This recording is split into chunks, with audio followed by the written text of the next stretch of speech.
मेरे पति पर केवल मेरा अधिकार होगा। मैं किसी अन्य का हस्तक्षेप कदापि स्वीकार नहीं करूंगी। अपने पिता दक्ष के समान तुम्हारा स्वभाव भी हठी है, किंतु प्राणी लोक का हर प्राणी नियति के आगे विवश है। अर्थात जिस प्रकार तुम्हारी बहन सती का भविष्य महादेव शिव से जुड़ा है, उसी प्रकार तुम 13 बहनों का भाग्य कश्यप ऋषि से जुड़ा है। मैं इस अटल नियति को पलट दूंगी, इसे कदापि स्वीकार नहीं करूंगी। कठोर से कठोर हठ साध कर भी तुम इस अटल नियति को बदल नहीं सकते। आप इस सत्य से भली भांति परिचित हैं परमपिता कि मैं अपने पिता दक्ष के समान ही हठी स्वभाव की हूँ।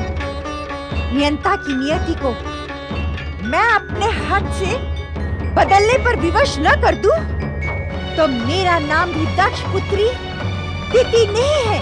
श्री गणेश, श्री गणेश।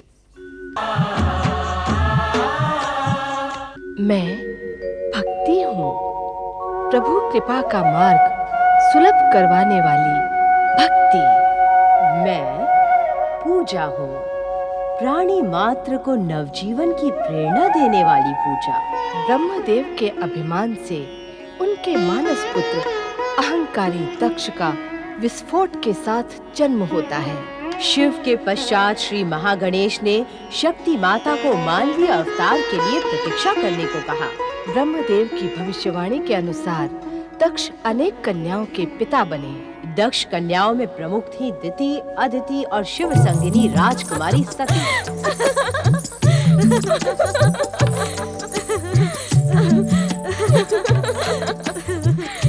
ये समय हंसने खिलखिलाने में व्यर्थ कर देने का नहीं है। अदिति, सती, तुम किस चिंता से व्यग्र हो दीदी?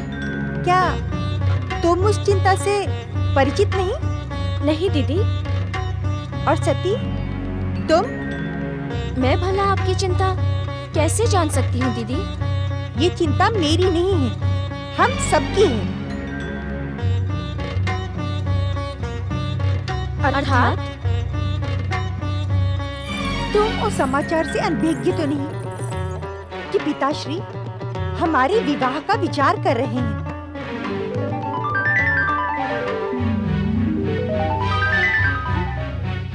भीरू स्त्रियों की भांति लज्जा करने की आवश्यकता नहीं है। हमें अपने भावी पतियों का निर्णय स्वयं करना होगा।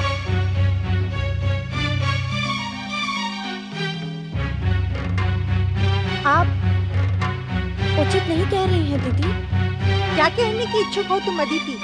यही कि इस विषय में हमें सोचने की क्या आवश्यकता है दीदी। हमारे माता पिता हमारे शुभचिंतक हैं, वे हमारे लिए योग्य वरों का ही चयन करेंगे। तुम्हें अपनी बहन कहते हुए मुझे लज्जा का अनुभव हो रहा है अदिति। हमारे स्वाभिमानी और महान पिता दक्ष प्रजापति का तनिक भी अभिमान तुम में नहीं है। चकित होने की आवश्यकता नहीं है। तुम्हारी संकेतों की भाषा हम समझ नहीं पा रहे हैं दीदी। यदि संकेतों की भाषा समझ नहीं पा रही हो तो मैं सरल भाषा में कहती हूँ। क्या तुम दोनों अपने आप को माता पिता की इच्छा के सम्मुख समर्पित कर देने की इच्छुक हो?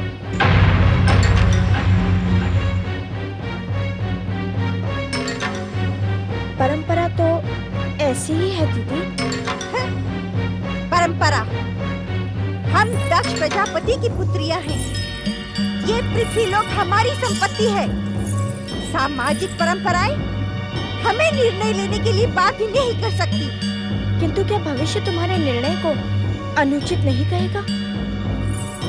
भविष्य से भयभीत होकर स्थिति अपना सौभाग्य बदल नहीं सकती, अपितु अपने निर्णय से भविष्य को अपनी प्रशंसा करने के लिए विवश कर देगी। जानती हो क्यों? क्यों दीदी? क्योंकि दिति को अपने लिए असाधारण महापुरुष पति की अभिलाषा है, जिसका निर्णय वह स्वयं करेगी। स्वयं।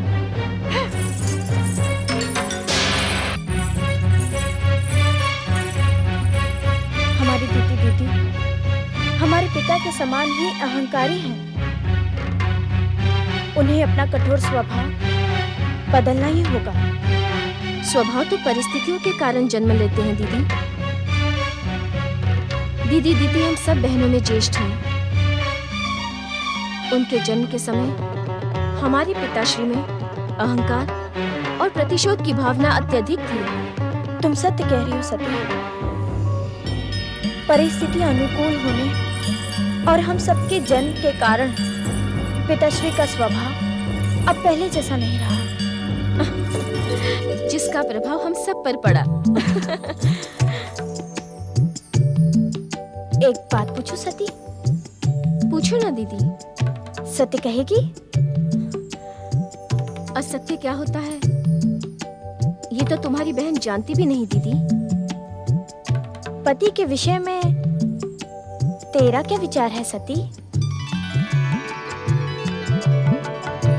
आहो दीदी आहो। क्या हुआ सती? उनका स्मरण करवाकर तुमने मेरे मन को उनकी दिव्य भक्ति से भाव विभोर करा दिया है दीदी।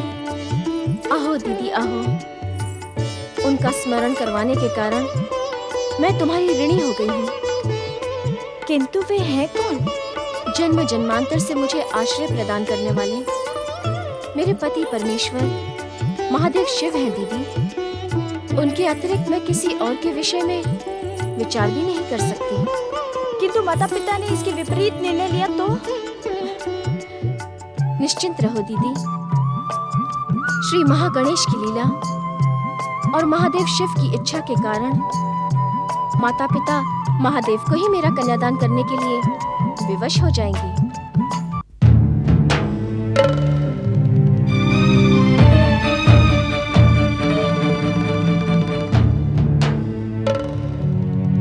अब इस विषय पर और अधिक सोच विचार करने की आवश्यकता नहीं है महारानी। किंतु स्वामी। महारानी, आप भली भांति जानती हैं कि किंतु परंतु जैसे शब्द हमें तनिक भी प्रिय नहीं, और जब ये शब्द हमारे निर्णय के मध्य आते हैं तो हमारा स्वाभिमान विध्वंसक होने को उतावला हो जाता है। क्षमा स्वामी क्षमा, मेरी बात को अन्यथा ना ले। मैं तो केवल प्रार्थना कर रही थी। नहीं, किसी प्रार्थना की कोई आवश्यकता नहीं है महारानी। हम अपनी कन्याओं के लिए स्वयं ही महान और असाधारण महापुरुषों का चयन करेंगे। स्वामी, क्यों ना हम अपनी महान कन्याओं के लिए एक भव्य स्वयंवर का आयोजन करें? स्वयंवर? हाँ स्वामी, स्वयंवर तो मानव जाति की परंपराओं के अनुकूल है। महारानी, हम मानव जाति की परंपराओं का अनुसरण नहीं करेंगे। हम अपनी परंपरा स्वयं निर्मित करते हैं। संभवतः आप स्वयंवर का अर्थ नहीं जानती। स्वयंवर का अर्थ? हाँ, स्वयंवर का अर्थ होता है कि पति चुनने का निर्णय कन्या को सौंप दिया जाए। इसमें अनुचित क्या है स्वामी? जिसे जीवन व्यतीत करना है, ये अधिकार उसी को मिलना उचित है। अधिकार? तो क्या हम अपने अधिकार से वंचित हो जाएं? अर्थात? महारानी, हम अपनी कन्याओं के भविष्य का निर्माण स्वयं करेंगे। महारानी, हम भली भांति जानते हैं कि हमारी पुत्रों की योग्य कौन कौन है। महारानी वीरनी, हम दक्ष प्रजापति घोषणा करते हैं कि अपनी पुत्रियों के भविष्य का निर्णय हम करेंगे, केवल हम।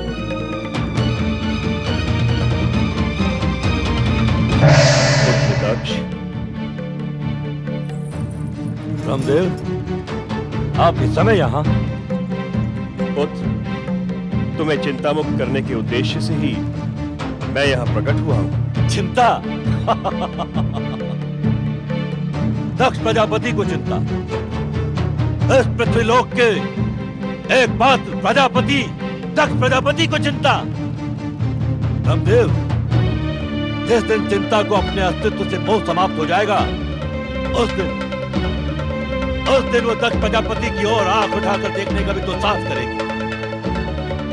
स्वामी, परम पिता ब्रह्मा जी परम आदरणीय हैं। वे किस उद्देश्य से यहाँ पधारे हैं, आप सुन तो ले। हम भली भांति जानते हैं कि कौन कितना आदरणीय है। किस उद्देश्य से आए हैं आप यहाँ?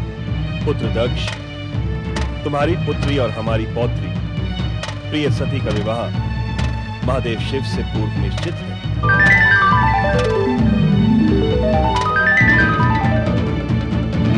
शिव, क्या आपने सोच भी कैसे लिया ब्रह्मदेव कि हम अपनी प्रिय और तेजस्वी पुत्री सती का विवाह उस धन-धड़क भभूधारी शिव से करेंगे?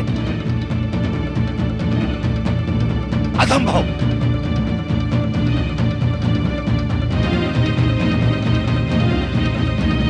दक्ष, संभवतः तुम महादेव शिव की महानता से अपरिचित हो, इसी कारण तुम उनके प्रति अपमानजनक शब्दों का प्रयोग कर रहे हो। प्रजापति दक्ष अपनी महानता के अतिरिक्त किसी अन्य की महानता को जानने का इच्छुक भी नहीं है ब्रह्मदेव।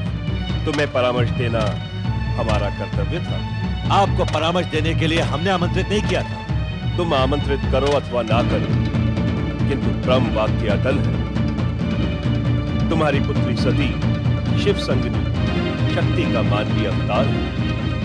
ये तो संयोग मात्र है कि मातृ शक्ति ने तुम्हारी पुत्री के रूप में जन्म लेकर तुम्हें कृतार्थ किया है।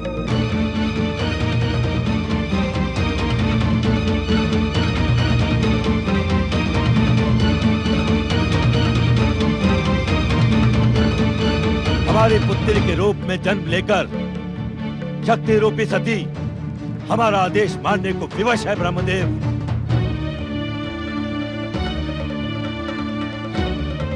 और हमारा आदेश है कि सती का विवाह उस धम-धड़म भभूधारी शिव से कदापि नहीं होगा, कदापि नहीं।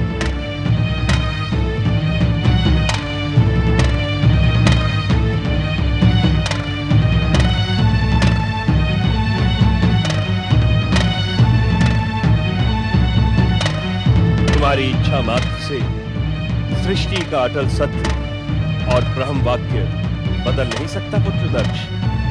सती का विवाह महादेव शिव से होकर रहेगा।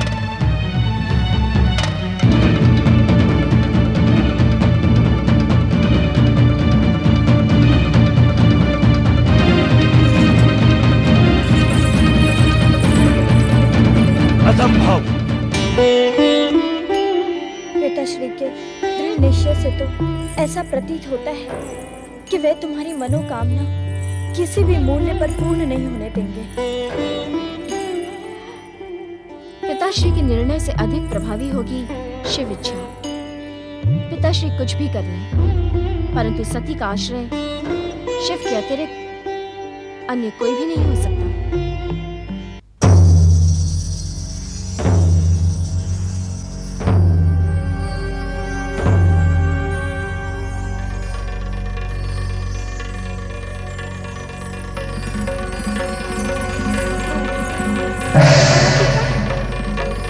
मेरी बात सुनिए परमपिता, मुझे दर्शन दे।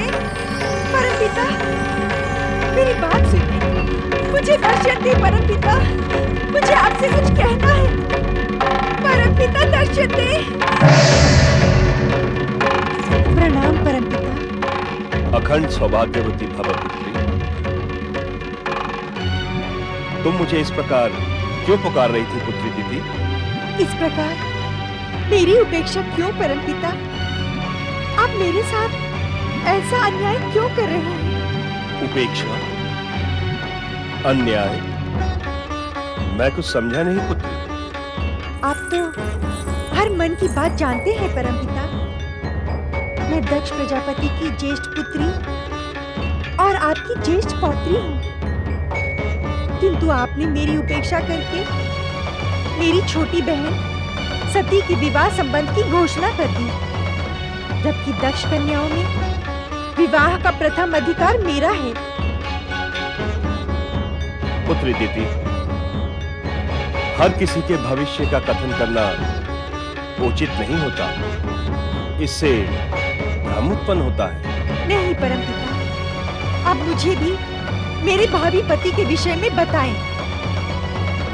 ये अनुचित है पुत्री। ब्रह्मवाक्य अटल सत्य होता है परमपिता, वह अनुचित कैसे हो सकता है? आप मेरे आग्रह की उपेक्षा न करें, मुझे बताएं कि मेरा पति कौन होगा।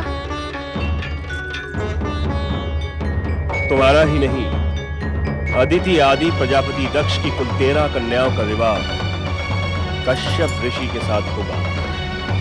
ये आप क्या कह रहे हैं परमपिता? मैं इस अन्याय को कदापि स्वीकार नहीं करूंगी। क्या कहने की इच्छुक हो तुम? मेरे पति पर केवल मेरा अधिकार होगा। मैं किसी अन्य का हस्तक्षेप कदापि स्वीकार नहीं करूंगी। अपने पिता दक्ष के समान तुम्हारा स्वभाव भी हठी है, किंतु प्राणी लोक का हर प्राणी नियति के आगे विवश है। अर्थात जिस प्रकार तुम्हारी बहन सती का भविष्य महादेव शिव से जुड़ा है, उसी प्रकार तुम 13 बहनों का भाग्य कश्यप ऋषि से जुड़ा है। मैं इस अटल नियति को पलट दूंगी, इसे कदापि स्वीकार नहीं करूंगी। कठोर से कठोर हठ साध कर भी तुम इस अटल नियति को बदल नहीं सकते। आप इस सत्य से भली भांति परिचित हैं परमपिता कि मैं अपने पिता दक्ष के समान ही हठी स्वभाव की हूँ। नियंता की नियति को मैं अपने हठ से बदलने पर विवश न कर दूं, तो मेरा नाम भी दक्ष पुत्री दिति नहीं है। दिति, तुम मेरी ज्येष्ठ पौत्री हो। ऐसा कुछ न करना जिससे तुम्हारा सौभाग्य ही संकट में पड़ जाए। दिति का सौभाग्य कदापि संकट में नहीं पड़ेगा परमपिता, अपितु दिति के सौभाग्य में हस्तक्षेप करने वाले का सौभाग्य निश्चित ही दुर्भाग्य में बदल जाएगा। मैं उसे भी नियति का निर्णय ही मानूंगा। समय आपको दिति के सम्मुख नियति की पराजय स्वीकार करने के लिए विवश कर देगा परमपिता। मेरी ज्येष्ठ पौत्री दिति, अपने हठ का त्याग करो और इस सत्य को स्वीकार कर लो कि हम सब नियंता के नियति पाश से बने हैं। हम जो कुछ भी करते हैं वो नियंता की इच्छा पर ही निर्भर होता है। हमारा अहंकार उसे अपनी उपलब्धि मान लेता है, किंतु उसका परिणाम कदापि हमारे हित में नहीं होता। धैर्य जीवन की बहुमूल्य उपलब्धि है परमपिता। आपकी ज्येष्ठ पौत्री दिति के सौभाग्य के विषय में अब तो आपको धैर्य रखना ही होगा, क्योंकि नियंता और उसकी इच्छा का हर उत्तर समय आने पर अब दिति का दृढ़ निश्चय देगा। दृढ़ निश्चय अथवा दृढ़ हठ, जिसे मैं दृढ़ निश्चय समझती हूँ, यदि आप उसे हठ समझें तो मुझे तनिक भी आपत्ति नहीं है परमपिता, क्योंकि मुझे निश्चय और हठ में कोई स्थायी अंतर नहीं दिखाई पड़ता। पौत्री, ऐसा प्रतीत होता है कि तुम्हारे अहंकार के कारण ही तुम्हारी गुरुकुल की शिक्षा भी अपूर्ण ही रही। क्या कहने की इच्छुक हैं आप? मेरे पुत्र दक्ष ने इस युग के सर्वश्रेष्ठ विद्वान जिस गुरु के पास तुम्हें शिक्षा प्राप्त करने के लिए भेजा था, विश्वास नहीं होता कि उसने तुम्हें निश्चय और हठ के मध्य स्थायी अंतर का भेद न समझाया हो। इसे आप इस प्रकार भी समझ सकते हैं परमपिता कि दक्ष पुत्री दिति किसी के समझाने पर अपने स्थायी विचारों को कदापि बदलने की इच्छुक नहीं होती। निस्संदेह मेरे गुरु ने मुझे यह पाठ अवश्य पढ़ाया होगा, किंतु मेरी रुचि जिस विषय में नहीं होती उसे मैं सुनने में भी समय व्यर्थ करना समझती हूँ।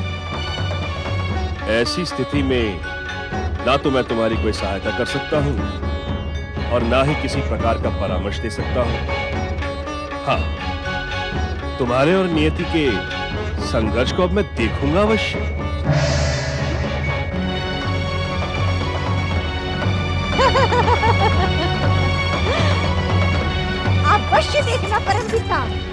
अवश्य।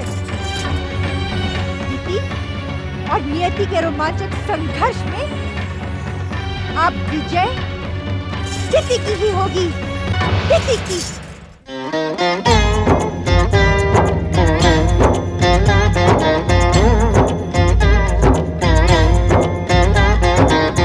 अर्थ समर्थ ये इनसे जीवन, यही है करता यही है कारण। अर्थ समर्थ ये इनसे जीवन, यही है करता यही है कारण। सारे जगत के भाग्य विधाता, दुख हरता ये है सुखदाता। श्री गणेश श्री गणेश श्री गणेश श्री गणेश श्री गणेश श्री गणेश श्री गणेश।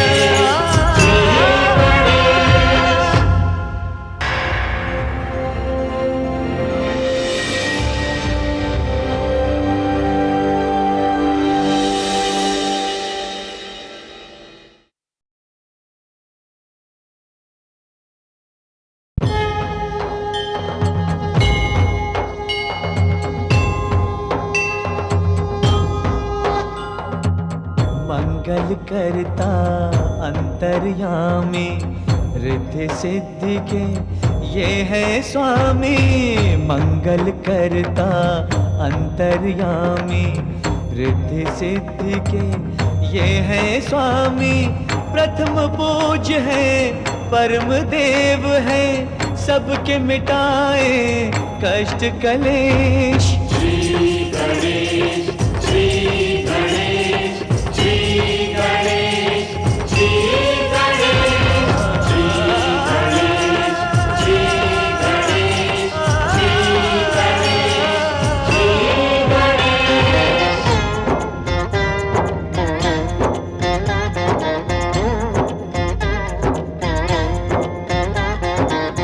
ज्ञानेश्वर है सत्य यही है ये सनातन नित्य यही है।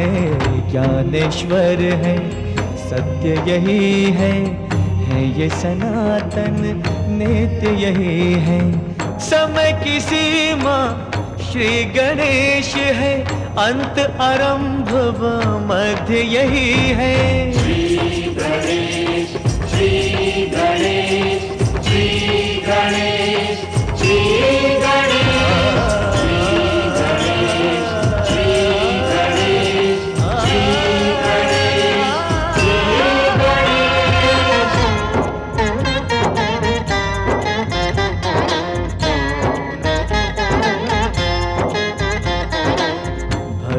की ये देते शक्ति, भय बंधन से देते मुक्ति। भक्ति की ये देते शक्ति, भय बंधन से देते मुक्ति। निराकार साकार यही है, हर युग का आधार यही है।